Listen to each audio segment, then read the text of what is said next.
Hi, I'm Jim Clark, Visual Arts Manager here at Hopkins Center for the Arts. Today we're speaking with Nick Gadbois about his exhibition, Midwest Americana, on view now through June 15th, 2024. Nick, welcome.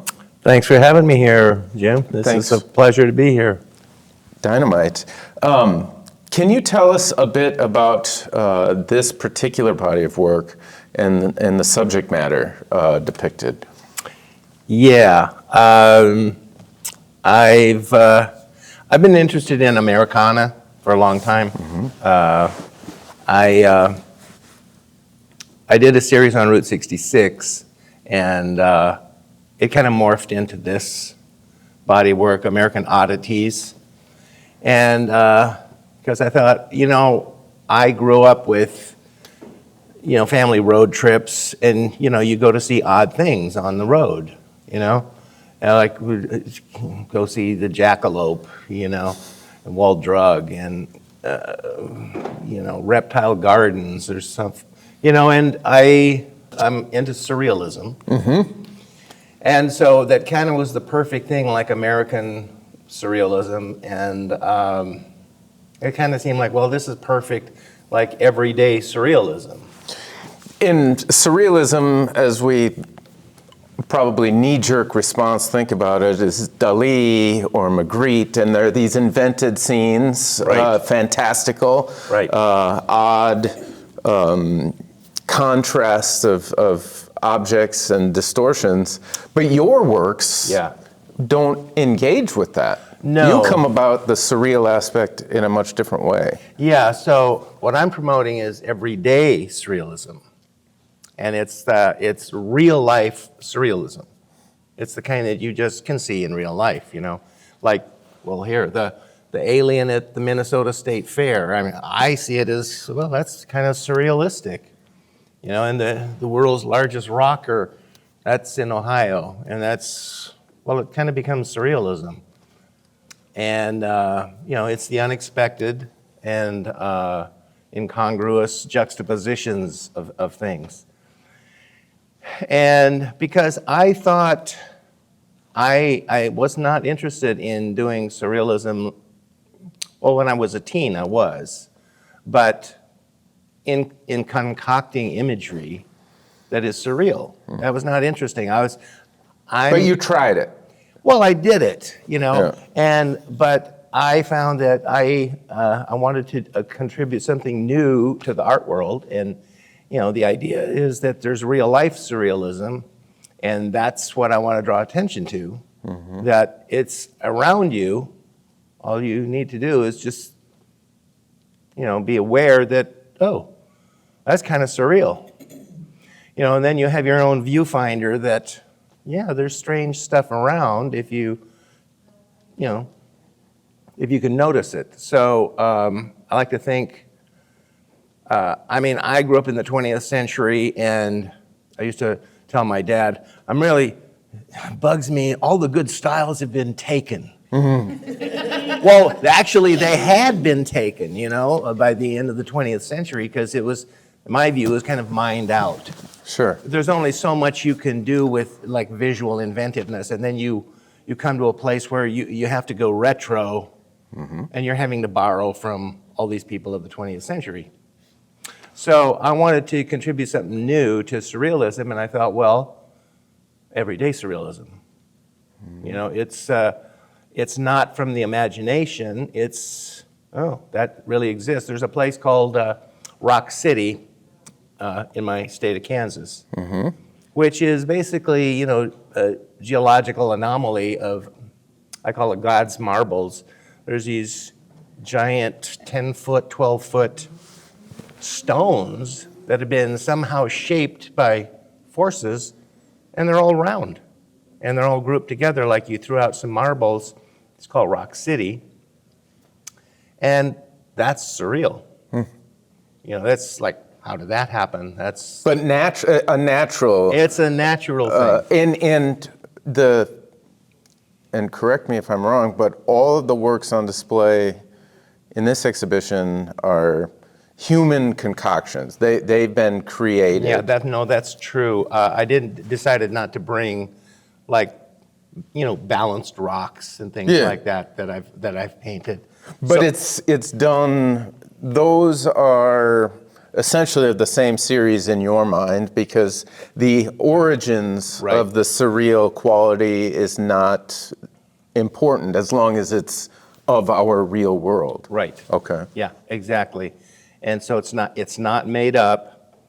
And I thought I could contribute something. That's what I wanted to do to, the art conversation of history, is that, there's a new way to look at it.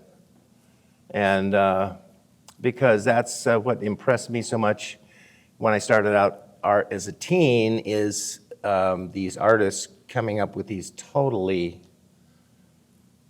novel ways of seeing things, that's a turn on. Do you think it's, for you, it sounds like it's one of the most important aspects of your art making is seeking to stake out personal territory. Yeah, that's important. Wanting to contribute something new to the like the stream of art. When did you hit on this everyday surrealism? Well, I think it grew out of my Route 66 series, which came before this. Yep. Which was kind of doing a lot of the same subjects. Like in Tulsa, there's a milk bottle atop a little tiny grocery. That's right on Route 66. And that's from the 30s. And a lot of these things had to do with advertising. It's like you want to draw attention to your place. Well, we'll put a milk bottle on top of it. And it's like, let's shop there. Creating spectacle to draw Attention. Yeah. Tourists, Right. influx of funds into the local economy. Yeah, and so that started, the Route 66 thing started kind of, it was as a spin-off going into this other kind of stuff, world's largest rocker, Alien at the Fair. I painted the milk bottle. That's not in the show. And How long are we talking? I mean, well, is this this is just 10 years? No. 20? It's relatively recent. Okay.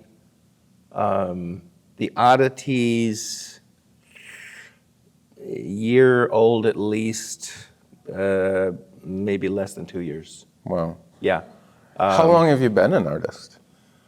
Well, I started as a teen, so this coming to Hopkins is the prodigal son returning, because I grew up around Minneapolis, lived in Golden Valley in high school, and so my dad had art books and surrealist art books, so that's where I got introduced to that. Sure. And so I was kind of a prodigy as a teen artist, and then I kind of lost my way after that. But I was showing in shopping centers like Knollwood and Southdale, and selling paintings when I was a teen. So Right down here, right down the street at Norwood. yeah. How did you arrange that?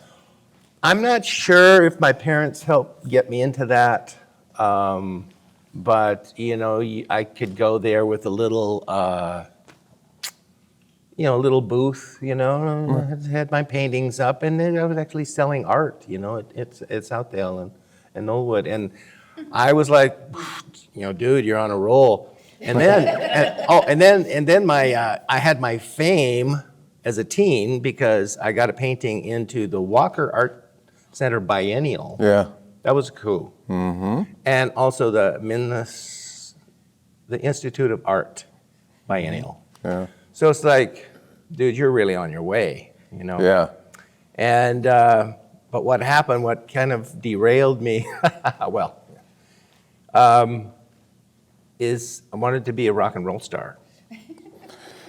This all resonates really deeply with me personally, Nick, but You know how hard it can be, right? I grew up in this area too, but I didn't get set up to sell at Knollwood, so I blame that on my parents. But Yeah. How did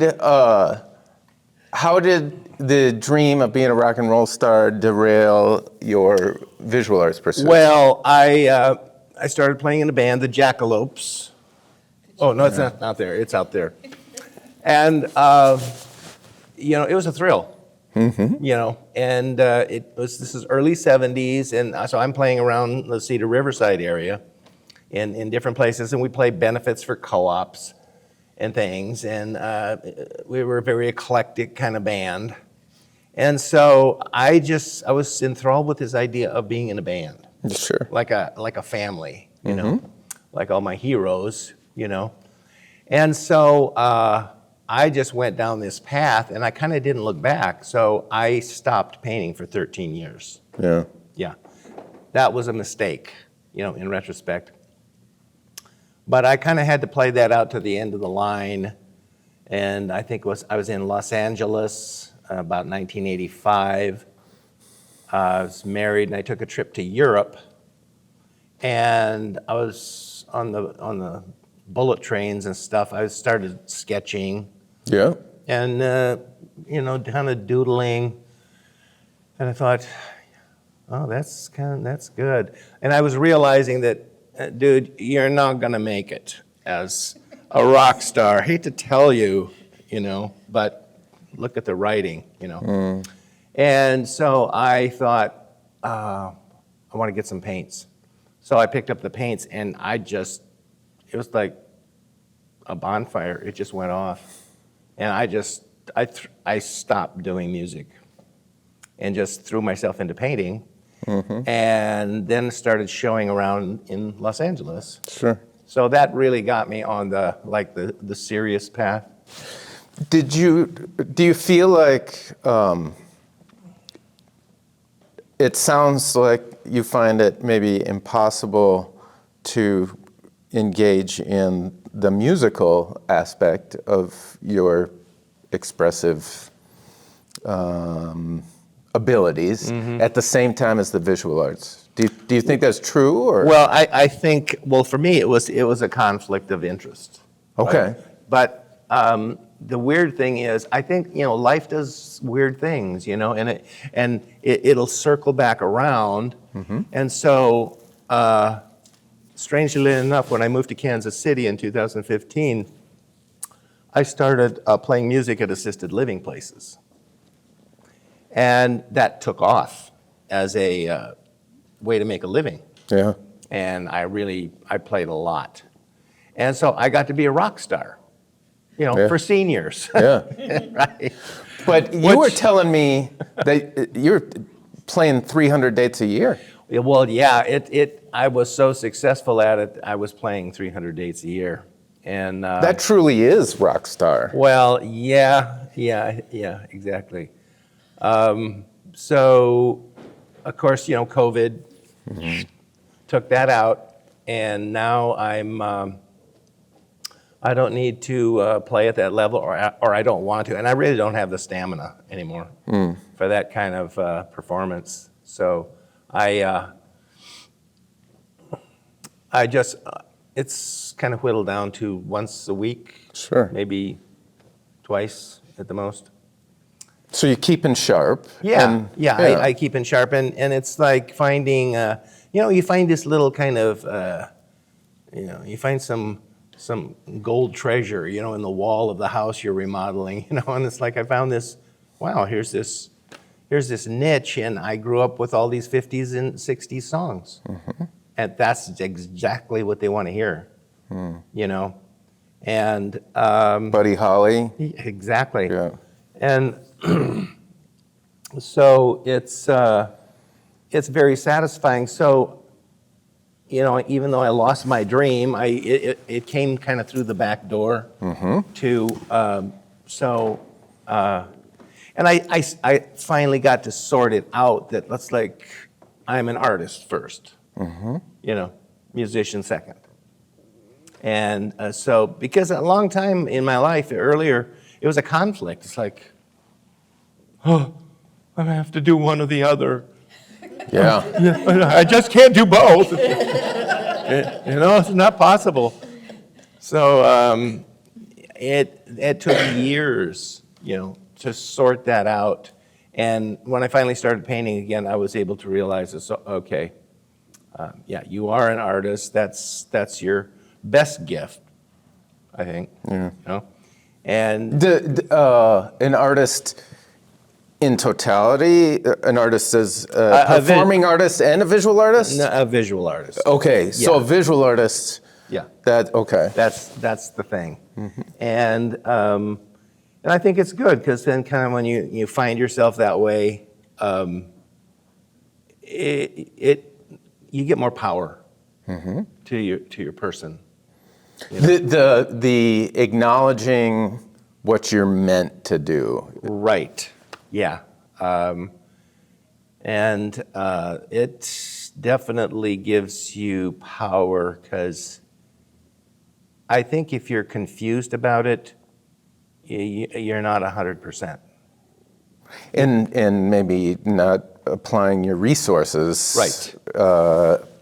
We'll say efficiently. To their best advantage. Right. That's a better. Yeah. So it's just been, talk about the long and winding road, just.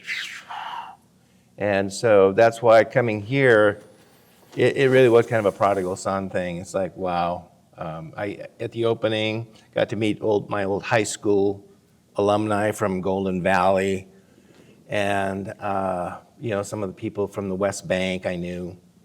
They came. Were there any people that you'd prefer not to have seen? Yeah, I won't say any names, but I just stay away. Good, yeah.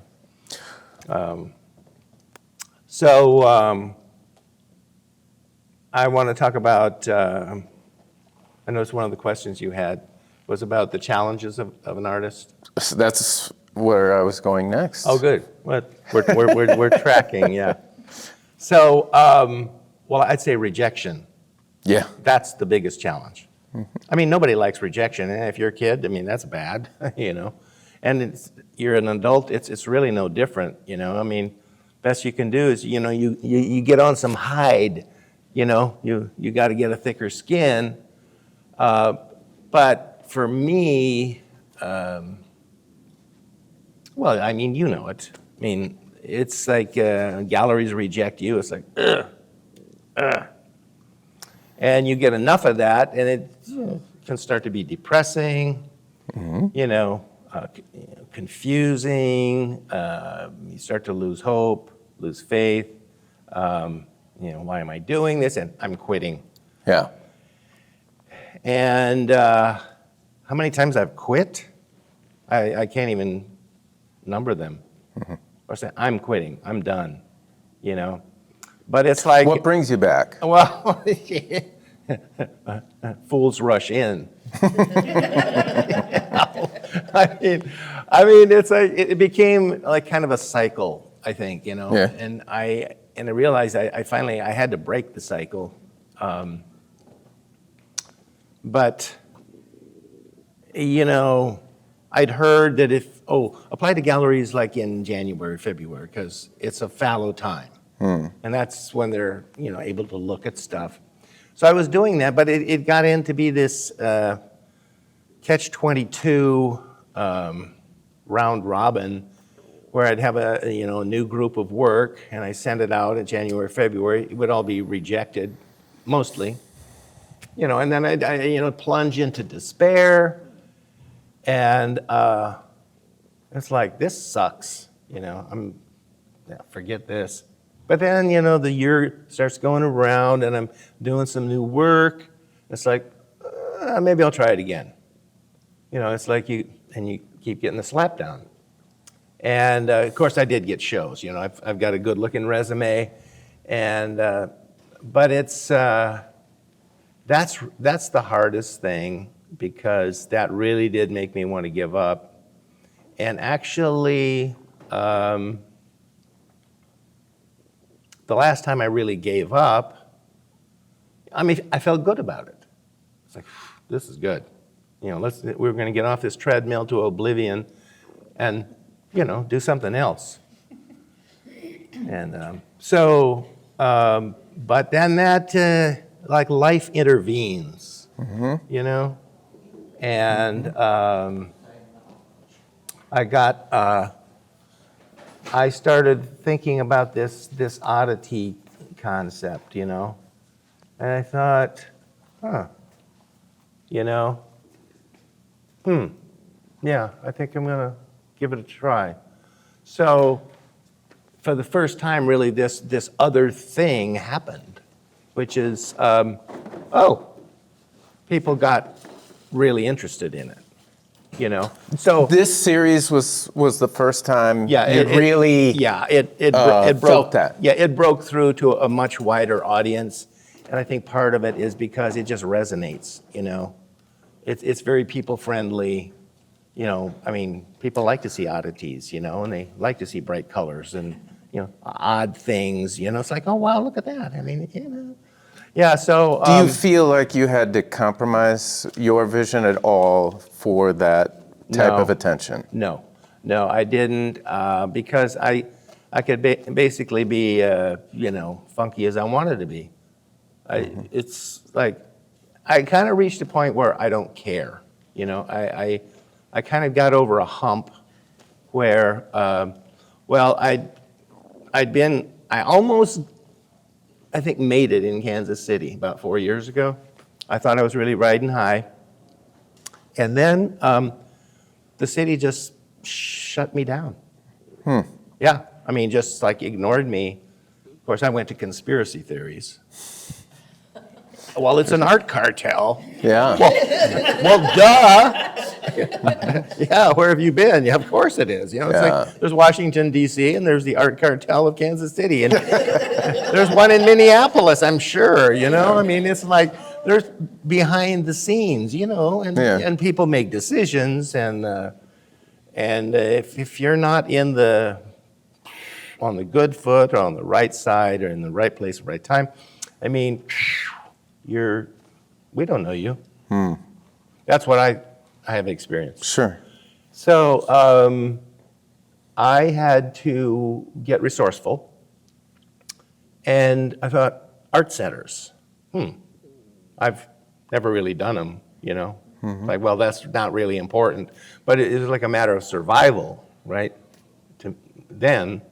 Where, well, let's try. And then, like, boom, boom, boom. I've got 5 solo shows this year, which is a record for me. And, well, this one here, which I'm so happy to have. It's the crown jewel, Well, right? yeah, I mean, you know, the top of the heap, you know. And if I can make it in Hopkins, I mean, I can make it anywhere. So I've got 2 shows in Iowa coming up this summer. I've got a show at my gallery. I have 2 galleries representing me in Kansas, SNW, and Reuben Saunders. And yeah, you can see more of my work on those websites. Where are they physically? SNW is in Manhattan, Kansas, and Reuben Saunders is in Wichita, so they're like north and south. But road trip destinations. Well, and hit the oddities on the way. Well, exactly. Go see the oddities. Go see the Flint Hills, you know, because I didn't think there was really anything in Kansas, and I was wrong. There's a lot in Kansas. Say, process-wise, is it necessary for you to visit these spaces, or how does that work? No, but it kind of adds a little extra bit of meaning. You know, if I can go someplace and it's like, oh wow, there's an oddity right there, and I found it, you know. But some of these things I'm finding, some come from my own photographs, others come from the internet, which I'm happy to steal. Because my hero, Andy Warhol, well, he stole, and he made it cool, you know. So, yeah. Is there, with that idea of appropriation, theft, but is it important to you that you deviate, and if so, how? Okay, I try and, again, if there's a photograph I'm taking, appropriating, I try and stay pretty close to that, you know? And because it's, well, again, like Andy Warhol said, you know, why are you doing these silk screens? Oh, because it's easier. Well, duh. Wouldn't you want to do something easier, you know? That was quite an impression, like a micro impression. Well, you know, did. I met Andy Warhol. Really? Yeah, I was a student at the U of M, and I was already really into his work. And I was an art student with my pad, you know, under my arm, and That's how you're identified out and about. Yeah. yeah. So he was doing a college circuit, you know, and he came, gave a, is it Kaufman? What? No, it's not Kaufman. Or the Northrop. it was the school auditorium at U of M. Yeah. So he comes there with his entourage. I think Viva was there with violet hair. And I saw Andy over in the wings. It's like, wow, there he is. So I got my brass on and went over there and said, Andy, love your work. Could you make a drawing for me? That is bold. yeah. And he says, sure. So he takes my pad, pulls out a red ballpoint pen, proceeds to do a drawing of a tomato Campbell soup can. And I'm like, wow. And then he says, and what's your name? You know, and this is like, to Nick, you know, and then Andy Warhol. Well, you got a keeper. Where is Well, that? but yeah, where is it? That's what my son would be asking me, you know. Well, there's life, you know, intervenes, right? Yeah. So I'm on my quest to become a rock and roll star, and we're starting up my first band, the Jackalopes, and our equipment is stolen.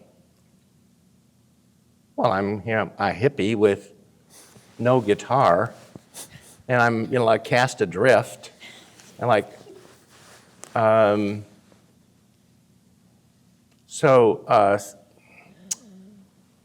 some friend of ours knew a gay hairdresser in town, and thought he might be interested in that Andy Warhol. So somehow, I guess, you know, we got together, and he bought it for $600. So, you know, I lose my Andy Warhol, but I can start playing rock and roll again. And Worth it. Well, worth it because I still have the '73 Les Paul Gold Top. Yes. You know, I mean, and With P90s? yeah. Yeah. Yeah. So, I mean, for me, it was. And the story. Yeah, and the Right. story, which is classical. Yeah. So, but anyway, I'll give you $600 for that Les Paul. I think the price has gone up, but I should check it out on eBay. That's a fantastic story. Well, it's great to meet one of your heroes, you know, and I mean, and to have him be so gracious and generous. I mean, it was just kind of a mind blower. Yeah. So, yeah, but he had an influence on me, and I think the thing about him using like real life stuff, you know, to make his art. You know, he wasn't. You don't imagine a Campbell soup can. It's there.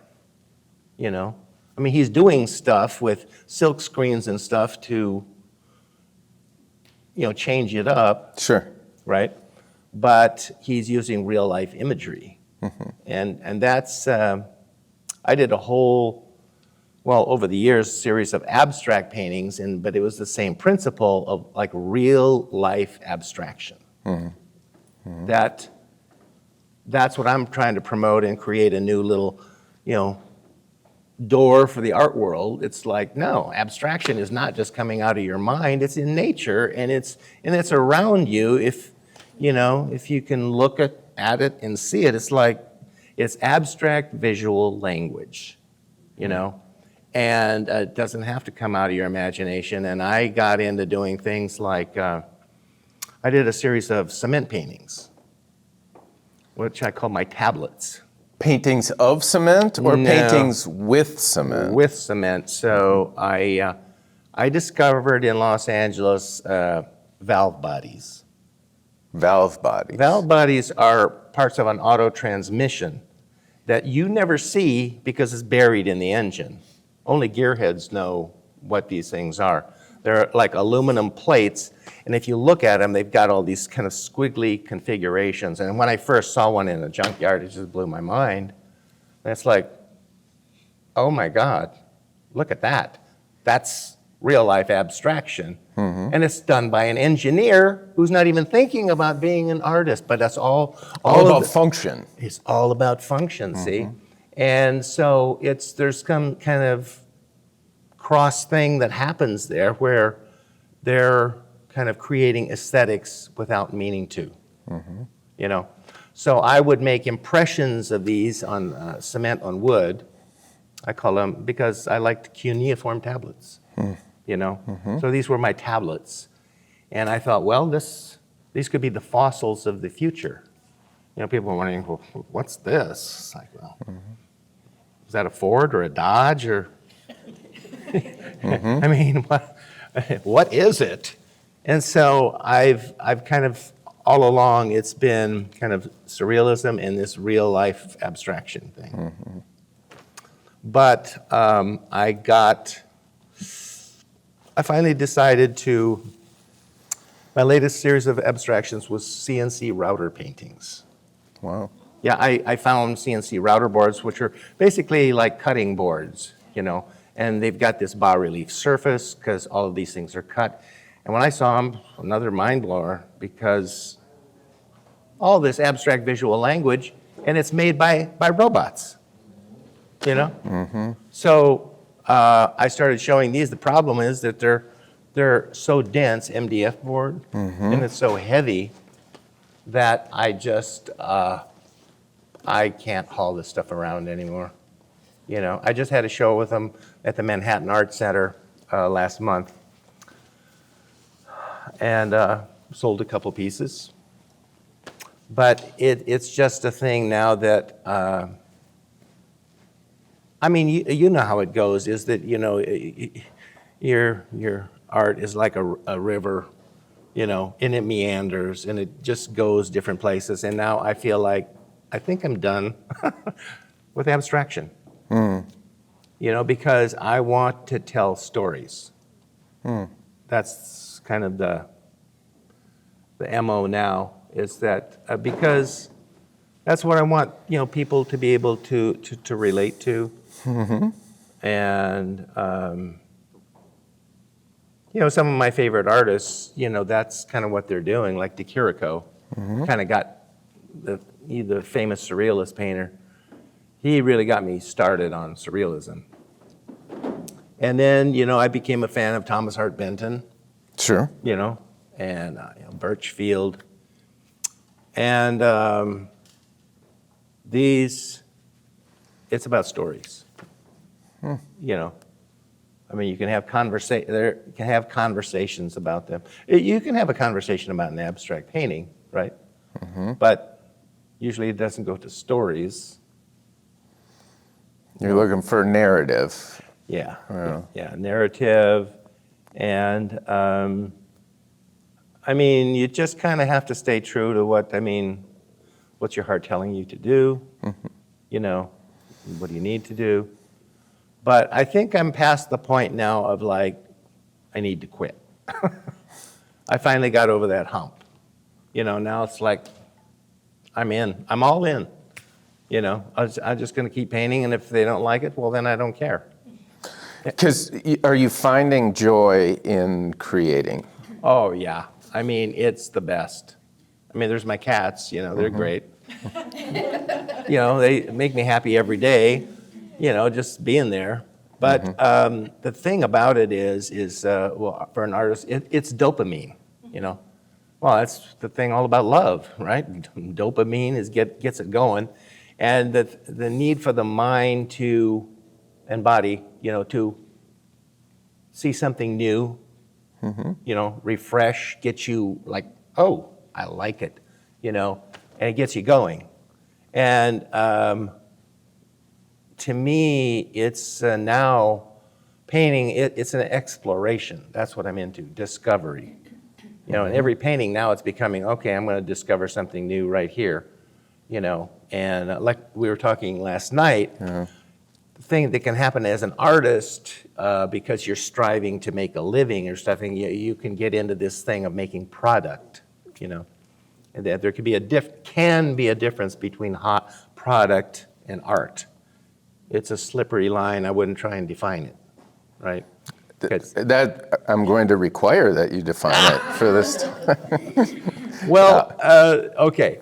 So I'm just fooling. No. But here, that's a good thing because say the gallery I'm in. Okay, here's a fellow that he does very modernistic looking barns. Well, in Kansas, barns is a big subject, right? But instead of doing the old tattered wood things, he's making them into kind of geometric things of their own and adding a little bit of abstract elements and stuff. And so he's doing something new, and which is cool. But I can see from the way I'm looking at it is that, okay, he's found a formula and he's mining it. Oh, you found a vein of ore, mine it. Keep on mining it. People are buying it, mine it, and mine it. And it's like a natural tendency, And but if they're finding joy in it, then all power to them. right? That's the thing. I just think I'm going for the art. Because that's what turned me on as a teenager. Still turns me on. Can you define that difference? I mean, because I think I understand what you're saying, I believe, but Okay, well, I'll give you an example for myself. I kind of lost myself there in Kansas City. I was with Leopold Gallery, which is a very high-end gallery in Kansas City. And when I got on, I was like, yes. And but it's interesting. The owner took me aside when he brought me in. He was looking for me to fill a niche. He wanted paintings of the Flint Hills. Now, the Flint Hills, if you ever go there, you'll see, it is pretty special. But more paintings are sold of the Flint Hills than any other subject in Kansas. So, he wanted me to, jump on the wagon here. But I'll tell you what I need. I need pictures with long distance views and ultramarine blue skies. So very prescriptive. Yeah. And not subject matter that you were particularly interested or brought you joy. Well, I like the Flint Hills, and I did like the challenge, And I mean, they took me on, and so they liked what I was doing. But I found, you might have experienced this, that it's really subtle, how your vision or whatever, it can begin to shift and change, and you're, what's the word, kind of compromising your vision a bit. Because the primary metric is sales. Exactly. That's what you're trying to do. You're in a gallery and you have to perform, right? Well, if you're a musician, I mean, you got to perform. Okay? You're going to get up there on stage and you're not going to happen. Psh, goodbye. We're done with you. And so there's this challenge to perform and keep on performing because, you're like, well, you're our little mini gold mine, and For sure. We want you to keep on performing. So I started restricting my palette, which was a mistake, and painting. How so? Well, as you see with the show, I go for hot color, so I begin to subdue my color, thinking mistakenly that maybe, It's going to sell more. yeah, it's going to sell more if I'm not doing these this is the Flint Hills, but that's kind of a fluorescent fuchsia there. I'm not seeing it, And Painting to a perceived audience Right. versus painting for yourself. Exactly, yeah. And well said. So that was where I started to lose myself, and just, it's subtle. It's very subtle. And, but the problem was solved for me because they decided, well, Nick, you're not selling that much, so I think we're going to let you go. So, my efforts to sell out didn't really work. Backfired. Yeah, it backfired. And now I'm kind of looking back. I toyed with the idea of reapproaching them since I've really got into this much juicier color. But my pride says, no, I think we're done. But that's just one way that you can, and this can happen in anything. You start to lose yourself, and it's so subtle you don't even know how it's happening. It's just kind of creeping in, and then where am I? I lost something. So I decided, well, okay, I'm gonna get back to hot color with a vengeance. It's like, well, see, okay, I did a lot of psychedelic experimenting back in the early 70s. And so This is public, by the way. okay, well, we can edit this, right? The Magic Man, we can just take this out. So this is off the record, maybe. Well, so, you see colors you've never seen. That's because they're complex colors. Like there's a green over a lavender and stuff. And they're both together. That's complex color, and that, well, you don't really go around seeing it. Well, you can see it in your, the light, little plastic things. Absolutely. Where, you can, there's a ways to kind of manufacture that. So but I just saw that there's this spirit world, that is underneath everything, inside of everything, going through everything. And I saw this with my own eyes, and seeing is believing. And I wanted to believe in God, but when I saw, it's like, well, there it is. I can't say no because I saw it. And so these kind of experiments, that there's this kind of infusion of spirit in everything. Yeah. So the colors are trying to get to that. That there's, and with the surrealism, because it's definitely surrealistic, if you're going to start tripping, and So maybe the net benefit, there is a net benefit from that, in that it nudged you back to yourself. yeah. I will say this, is that those experiments really kind of, derailed my life in a number of ways. But But with not so much with the psychedelics, but with the gallery. oh, yeah, kind of pulling back the color was just, it was a mistake, But I kind of had to learn that lesson. And, you kind of have to learn that, well, you just got to be yourself. You got to do what, your heart's telling you to do, and what, has the most meaning for you. And then I got back to it, and it's like, well, I'm not going to look back. I'm not going to, paint for this or that because now I'm getting enough Social Security, and we were talking about this, that, hallelujah. It gives you the freedom to do what you'd like to do. Exactly. You got the freedom to create. And then you can get off this wheel that we were talking about of like produce, sell, produce, sell. Yeah. I mean, I love selling paintings, not enough of them sell. But that's become less important because I don't have to do that. I don't have to produce like that. I don't have to make a living with my art like I was struggling for so many years to do. I don't have to do that. So that's a freedom, that I... Marvelous. Yeah. Let's open it up to questions. Oh, yeah. Did you have to take on quote-unquote day jobs while you were painting? And if so, what did you do? Very good question. Thank you. Well, yeah. Duh. That's what I figured. We don't shame audience I'm members sorry, for their I'm sorry. questions. I'm done.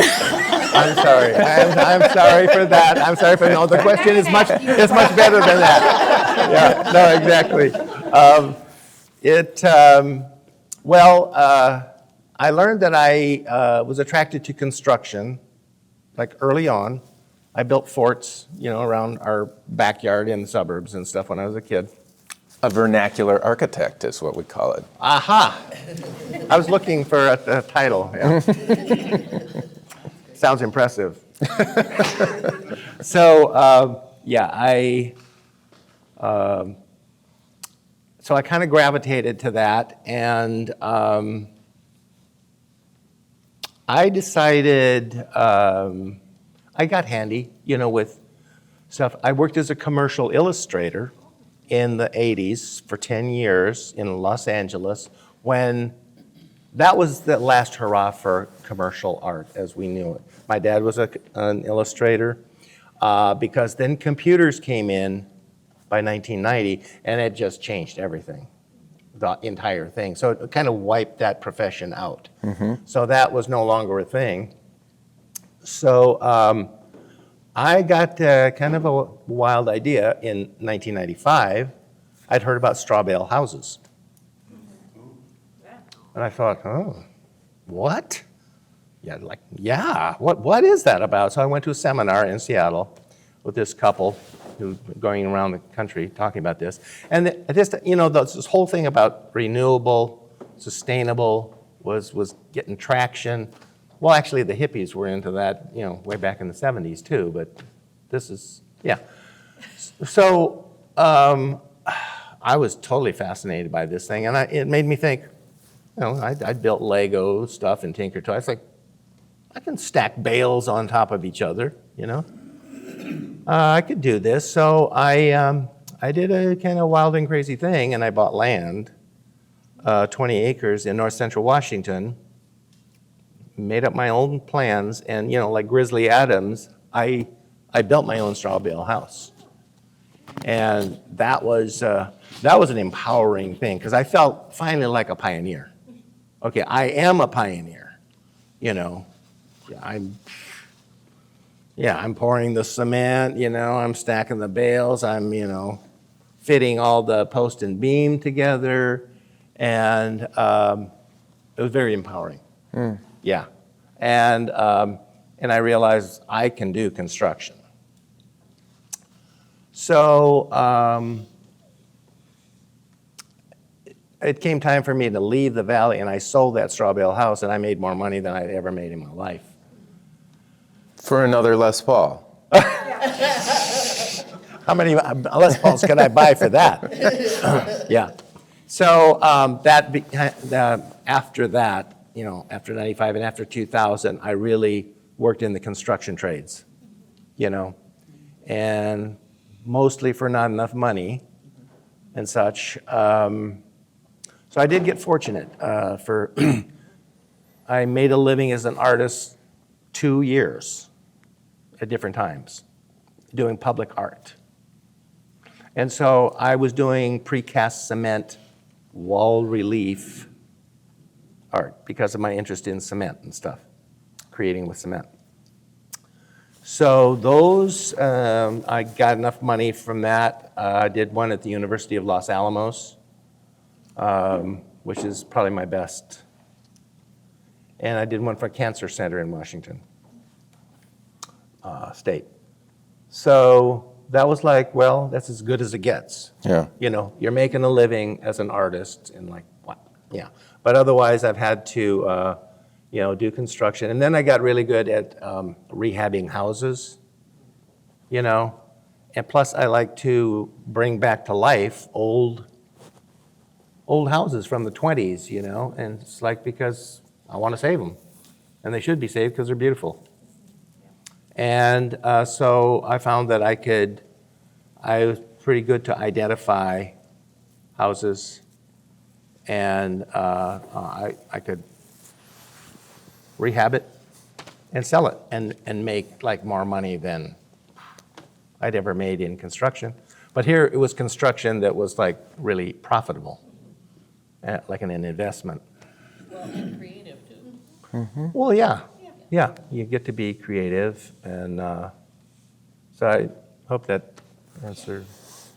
Okay. Nick, Yes. thank you so much for sharing your work with our community. Well, thank you for having me, Jim. This is such a pleasure to come back to the Minneapolis area and show. I can't tell you, it's a prodigal son thing, and I'm so happy to be here. And thanks for setting up this interview. It's I've got my 15 minutes of fame and a bit more. Awesome. We've been speaking with Nick Gadbois. His exhibition, Midwest Americana, is on view in the first floor lobby gallery through June 15th, 2024.